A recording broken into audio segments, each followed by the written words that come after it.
Ya estamos con la primera invitada de la tarde, como podrán ver. Me refiero a Nilia Viscardi, ella es directora de Derechos Humanos de ANEP. Estaremos, hablando sobre la Comisión de Educación Sexual que quedó reinstalada hace pocos días, de varios temas de actualidad. Nilia, gracias por acompañarnos una vez más acá en el Living. Un gusto recibirte. No, es un gusto estar aquí hablando de este tema con ustedes. Muchas gracias por la invitación. Bueno, arranquemos hablando justamente de lo que pasó la semana pasada, cuando se decide volver a trabajar en esta comisión, explicarle un poco a la gente cómo está integrada y cuáles son los objetivos que tienen un mediano o largo plazo. La comisión se instala como resultado de una iniciativa que tuvo el Consejo Directivo Central, que quedó aprobada en una resolución del 6 de mayo. Temo equivocarme con las fechas, pero que es de las primeras resoluciones que se sacan y que llama justamente a integrar un grupo de trabajo, solicita a los integrantes o solicita representantes de cada uno de los diferentes niveles educativos, la Dirección General de Inicial y Primaria, Secundaria, Técnico Profesional y el Consejo de Formación en Educación para revisar antecedentes, pensar en posibles representantes, con miras a retomar el trabajo en educación sexual integral. Esa resolución marco tiene además un conjunto de antecedentes, tanto institucionales como por supuesto legales, retoma el marco normativo del país, del Estado y específicamente de la ANEP y todo el marco normativo en relación a derechos sexuales y reproductivos. Y bueno, observando también, de acuerdo a los diagnósticos, específicamente de UNFPA, lo que fue la historia de la educación sexual en Uruguay, que tuvo impulsos y frenos. El último impulso relevante fue el del año 2005, cuando se crea una comisión similar a esta, pero integrada también por el Ministerio de Salud Pública, con representantes de todos los subsistemas, que sugiere la implementación del plan de educación sexual que funcionó hasta el año 2019. Ahí quedaron fijados contenidos, horas referentes en la UTU, en secundaria, talleres en UTU, en primaria atado a las orientaciones de los maestros, y el seminario obligatorio que había en el Consejo de Formación en Educación se desinstaló en el último periodo. Entonces, bueno, tres cosas: volver a revisar los marcos curriculares, elevar un plan que ya va a ser presentado a la brevedad, ya lo tenemos pronto desde la Dirección de Derechos Humanos en acuerdo con cada uno de los subsistemas a la espera de su validación, instalar la comisión tal como fue como se instaló la semana pasada, y bueno, y también paralelamente el Consejo de Formación en Educación realizó una jornada importante, está dando impulso a este tema que estaba desmayado, y sabemos que la formación docente es fundamental para que la educación sexual integral se curricularice y se integre. Hoy, si se hace con esta foto, ¿no?, de la actualidad que nos estabas diciendo, si se hace curricular, ¿hay la cantidad de formados, de profesionales? Porque también hay otras formaciones en paralelo, digamos. ¿Qué pasa con esas formaciones también? ¿Qué lugar ocupan? Bueno, por un lado, hemos desde el Plan de Formación para la Igualdad en la Dirección de Derechos Humanos hemos intentado dar una racionalidad a un conjunto de formaciones que existían efectivamente en el MEC, en la ANEP, por parte de distintos actores, para darle a eso un curso para que los docentes puedan de a poco ir teniendo una oferta sistemática, porque había mucha oferta, los cursos de UNFPA, estamos aprobando ahora la segunda edición junto con Ceibal, pero había como una pluralidad de propuestas que no estaban sistematizadas. Por otra parte, la deuda que tiene la ANEP con la sociedad es la de ofrecer de un modo integral educación sexual desde el Consejo de Formación en Educación. Es la sociedad civil, a través de Sexur, a través de distintas organizaciones, que sistemáticamente ha formado docentes, pero es preciso que esto se instale como una práctica desde la ANEP y desde el Estado.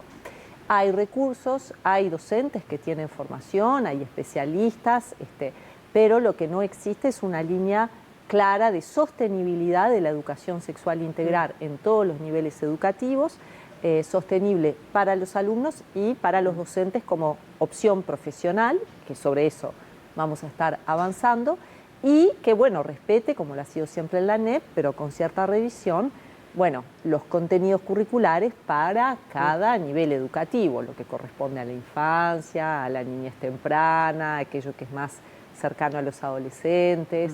O sea, cada etapa de la vida tiene preguntas propias. Sobre eso también quería preguntarte sobre el contenido de lo que se dará, ¿no? Porque también ha variado mucho. Hoy hacíamos un repaso, además tuvimos la consigna de la jornada, y bueno, y la gente, imagínate, más grande, decía, yo no recibí nada de información. Nosotros con Juanpi hacíamos como un raconto y decíamos, bueno, capaz que algo de enfermedades de transmisión sexual, porque era como el momento donde estaba como más en carpeta el tema del VIH, o algo de prevención de embarazo, y hasta ahí. ¿Qué tiene o qué debería tener una educación sexual integral en el 2025? Históricamente no ha sido contestada la información vinculada a los procesos biológicos y reproductivos que han formado parte desde hace tiempo del currículum. El embate ha tenido que ver, las idas, los avances, con componentes que tienen que ver con algo imprescindible vinculado a los derechos sexuales y reproductivos, ¿sí? Al obligado diálogo con la perspectiva de género, que en la adolescencia es una pregunta capital y es fundamental que los estudiantes cuenten con información basada en fundamentos académicos, porque al lado de la idea, no hemos recibido educación sexual, o aquellos, digamos, que nos formamos con anterioridad al año 2005, en general hemos tenido información biológica. Y sabemos que eso contrasta con el hecho de que la educación, los mensajes respecto de la sexualidad humana, de los derechos sexuales y reproductivos, de las posiciones de género, circulan en la sociedad de un modo amplio.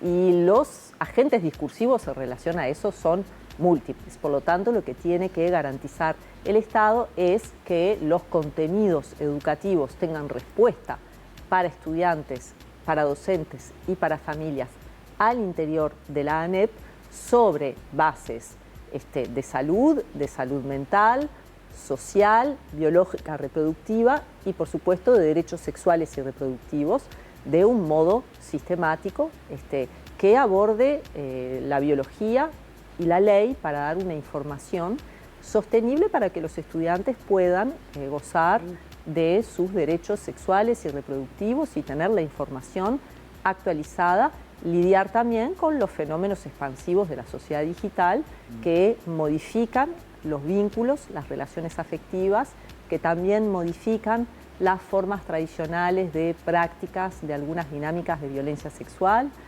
en la aproximación a los más jóvenes, a los desprevenidos, y sobre todo eso también tenemos que trabajar en ese currículum para colaborar en la prevención de distintas formas de violencia y de violación de derechos. Clarísimo. Uno de los temas también que calculo que está y debería abordar es la diversidad sexual, ¿no? Que siempre termina siendo un tema sumamente polémico en alguna parte de la sociedad, en algunos padres y madres, ¿no? Esto de cuándo empezar a hablar sobre diversidad sexual, de qué manera, ¿no? Yo crecí sin tener un ejemplo de lo que soy hoy, por ejemplo, ¿no? En mi caso, y así como muchos. Entonces, ¿eso cómo se aborda? ¿De qué manera? Justamente, como lo dijiste, hay un debate en la sociedad ampliado sobre esto. Yo pienso que me resulta difícil pensar algún espacio en el que junto a las familias, los amigos, los pares, alguien no discuta qué es lo que pasa con la diversidad y con los roles de género. Y ese amplio debate contrasta con una cierta resistencia de algunos sectores de discutirlo en el sistema de enseñanza, tratando de colaborar en la comprensión de los marcos legales, los distintos aspectos que a nivel social y psicológico suponen el concepto de género, que es un concepto que muestra el modo en que las distintas personas pueden construir una cierta identidad de acuerdo a roles que van cambiando. Ha sido, por cierto, difícil de expandir la idea de que la construcción de género no tiene bases únicamente biológicas, sino que sin negar algunos marcadores sexuales, efectivamente hay un proceso social e individual que determina la elección de algunas pautas de conducta, de relacionamiento, que tienen una fuerte marca social, y el proceso de los últimos 10 años es que cada vez más la sociedad impugna el hecho de que por haber nacido con algunos marcadores sexuales, todo el mundo desee tener conductas que típicamente se consideraban femeninas o masculinas. También en los últimos años ha existido alguna interrogante respecto de qué es lo típicamente femenino, qué es lo típicamente masculino. Entonces la idea es acompañar a toda la sociedad en ese debate, dando los elementos que correspondan a nivel informativo.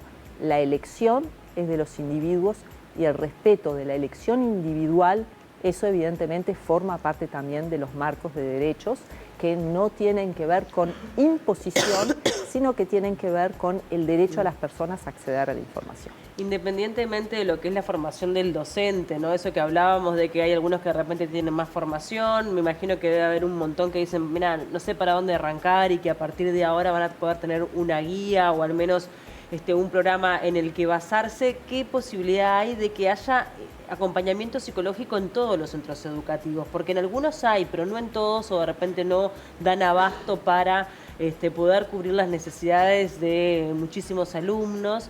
Y me parece también fundamental en esto de ir acompañando, ya que se da la información, pero después que la información está arriba de la mesa, hay que acompañar también procesos individuales, y no todos los chiquilines tienen posibilidad de pagar un psicólogo privado, sus familias, ¿no? Bueno, yo creo que hay diferentes niveles. El primer nivel tiene que ver con la relevancia de tener una base de informaciones garantizadas desde el Estado. Es decir, yo no soy docente de matemáticas, pero hay algunas herramientas básicas de matemática, de lectura y escritura, a las que puedo acceder que claro, debo tener si voy a dar clase, y eso hay que asegurárselo a todos los docentes en todas las disciplinas en este campo. También, diferenciado de eso, el campo de especialización que supone la formación docente, tanto para primaria como para media básica y superior. En segunda instancia existen equipos de acompañamiento, tal vez no todos los que sean necesarios ni posibles.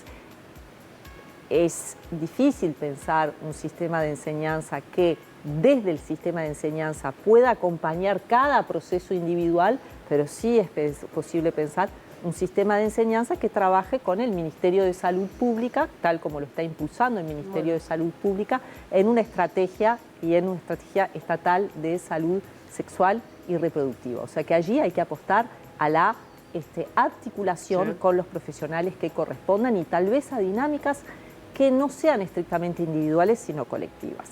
Fuera de eso, el hecho de instalar la temática y de poder hablar es un factor que colabora en la salud mental, en tanto no reproduce un tabú o una negación a hablar, y eso también tiene ciertamente un poder de disminuir algunos conflictos que pueden surgir.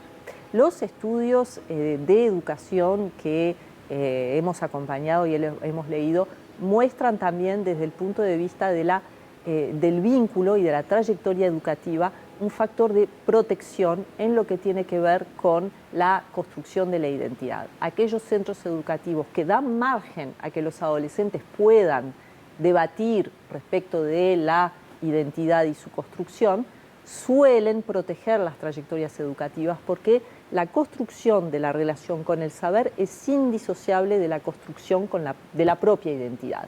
Los centros educativos que niegan el debate o no quieren darlo son muy excluyentes, y tal vez a veces esa puede ser la política, de los estudiantes que están haciendo preguntas que tienen ese carácter a veces transitorio que tiene la adolescencia, y eso protege justamente la continuidad educativa, en tanto no genera una exclusión más que las viejas exclusiones, ¿no?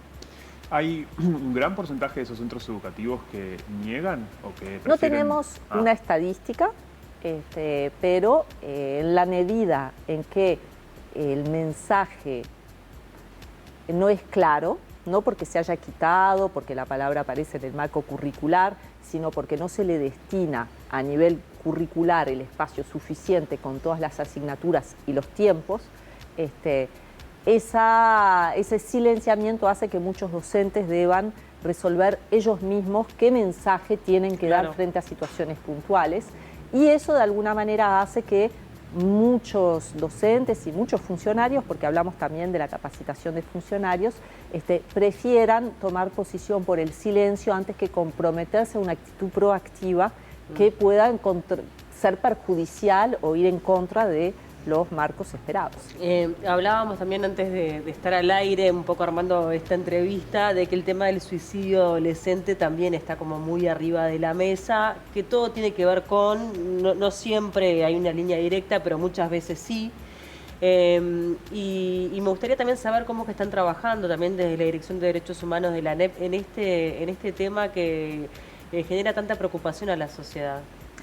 Bueno, el tema particularmente de los suicidios o de los intentos de autoeliminación es un tema que hemos abordado junto con las autoridades del Ministerio de Salud Pública y estamos construyendo en conjunto, hay iniciativas del Ministerio de Salud Pública que recibimos positivamente, un plan de trabajo en atención a diversos emergentes de ansiedad, depresión y diferentes elementos que pueden ser predictores del intento de autoeliminación o de un posible suicidio. Es fundamental también apoyar a los centros educativos, que va a formar parte de nuestro plan respecto de qué orientaciones dar frente a las muertes no naturales. Y hay que disociar la prevención de la atención a los hechos, porque en el intento de autoeliminación o en el suicidio uno puede tener marcos generales que dicen en tales contextos hay mayor probabilidad de tener estas conductas, pero en realidad quién, cuándo y cómo, eso es impredecible. Totalmente. Entonces todo centro educativo debe estar preparado para trabajar en el bienestar, en la mejora del clima y también incluir prácticas en los casos más difíciles, que es una de las interrogantes que llegan de forma sistemática. Cómo trabajar con la comunidad, cómo trabajar con los estudiantes y qué mensajes dar. O sea que la prevención de la situación, que es algo que estamos trabajando, es diferente de los cursos de formación para el personal de la salud y docente que tenemos que retomar, porque bueno, tenemos un tema tabú en Uruguay que recién nos cuesta muchísimo hablar, que ahora en los medios de comunicación lo hablamos abiertamente, justamente porque los especialistas son los que indican que así debe ser, pero que hay que afrontar, porque de verdad que hay noticias que generan muchísimo impacto. La mayoría además no sale en la televisión, no sale en la radio, pero que me imagino que en lo que es centro educativo debe pasar frecuentemente. Qué analogía tan interesante. En Uruguay pensó durante mucho tiempo que, porque se prohibía hablar de suicidio, porque se entendía que si se hablaba eso iba a difundir la práctica. Cómo el tema de no hablar de y no dictar contenidos no colabora en, digamos, disminuir, opacar o reprimir una conducta. En todos los casos, lo mejor siempre es que se pueda dar información, trabajar contenidos con los profesionales correspondientes, y eso colabora en la afirmación individual, y la afirmación individual es un elemento sustantivo para construir un proyecto a futuro y para disminuir los valores, o sea, la desesperanza, la angustia, el malestar. Que los chiquilines también encuentran un lugar donde desahogar, ¿no? Que también se sientan como contenidos para poder expresar lo que están sintiendo. Por un lado, y que tengan los parámetros para poder discutir con profesionales distintos procesos por los cuales pasamos a lo largo de toda la vida, en la infancia, en la niñez, y que en algunos periodos de la vida pueden ser más acuciantes. La cuestión de la construcción de la identidad social en la adolescencia es la pregunta por definición, vista desde un adolescente que puede vivir de un modo muy angustioso procesos que le pueden parecer eternos porque le falta el largo plazo. Y ahí es donde los adultos tenemos que justamente acompañar y seguir los procesos. Mientras conversábamos tanto en este tema, como también en educación sexual, hace un rato nombrabas la tecnología, ¿no? Como una de las variantes que hoy está presente siempre. Y pienso que los adolescentes hoy, como lo tenemos los adultos, tienen un chat GPT a disposición, ¿no? Cómo lograr también brindar esa educación sexual teniendo presente esos elementos, porque hoy muchas personas hasta lo utilizan como un pseudopsicólogo con todos los problemas que eso trae, ¿no? Cómo convivir con algo así, con esas respuestas inmediatas, con ese acceso a la información tan rápido y tan con dedicación, es decir, es para vos, para el que está preguntando, no es ni siquiera que tuve que buscar en Google. Y te agrego, Juanpi, perdón, el acceso a la pornografía también. Que es un tema de estos tiempos, porque antes no era tan sencillo. Accedemos a todo. O sea, la característica de amplia difusión de todo tipo de mensaje e información con prácticamente nulas restricciones hace que le toca a todos los actores, en particular el sistema de enseñanza, perfeccionar el modo en que vamos a trabajar con los niños, los adolescentes y la comunidad sobre distintas prácticas. Porque mirado desde la información a los docentes le toca tanto el impacto del acceso a los buscadores, la falta de la lectura en libros, una lectura que no está plagada de anuncios, movilidad, que tiene otras características que la lectura que se hace a nivel digital y el acceso a informaciones por parte de un público que puede acceder y que no. Entonces, por un lado, desde la Dirección de Derechos Humanos, todo lo que tiene que ver con el mundo digital, tanto la potenciación, digamos, el fortalecimiento y la permanencia a través del plan STEM de niños y niñas, sobre todo niñas con acceso a tecnología, es una de las formas de trabajar la violencia digital, que los estudiantes tengan más formación académica, científica, tecnológica y que comprendan los contenidos a los cuales están expuestos. A nivel de contenidos vinculados a género, heterosexuales y reproductivos, en distintos planos, la Dirección de Derechos Humanos y el CODICEN está articulando tanto con los agentes que trabajan en ciberdelito, que están ayudando en caracterizar e informar a niños y adolescentes de distintas conductas de riesgo. Por ejemplo, nos explicaban desde la Junta Nacional de Drogas la importancia de explicarle a los niños y adolescentes, que bueno, uno tiene contextos de vínculo horizontal con pares en el cual envía fotos, nadie puede cubrirse de la generación de imágenes falsas y del uso malintencionado de eso, o sea que la cosa ya va más allá de lo que uno puede manejar en el mensaje cara a cara, pero sí tener conciencia de que el envío de imágenes es un riesgo para uno mismo, porque tarde o temprano uno se puede distanciar de esa persona y la persona queda con una imagen y el vínculo que uno tiene con esa persona cambia y ya pierde la certeza de qué uso de la imagen propia. Entonces tenemos que trabajar el uso de la imagen propia, tenemos que, como siempre, comprender el concepto de simetría en las relaciones afectivas, sexuales, reproductivas y desde ahí abordar, darle a los adolescentes, a los jóvenes y a las familias las herramientas para pararse frente a un mundo que va 3 veces más rápido de lo que el sistema educativo va, por eso siempre las sociedades corren un poquito más atrás, que no pide permiso, que no pregunta, que no genera plataformas pedagógicas y que en algún punto nos obliga a dialogar con prácticas que eventualmente podemos no suscribir, pero que no podemos negar. Entonces tenemos que trabajar con ellas. Muchísimos desafíos para el sistema educativo, ¿eh? Exactamente. Gracias por acompañarnos, gracias por el tiempo. Gracias a ustedes. Hacemos una tanda, enseguida venimos.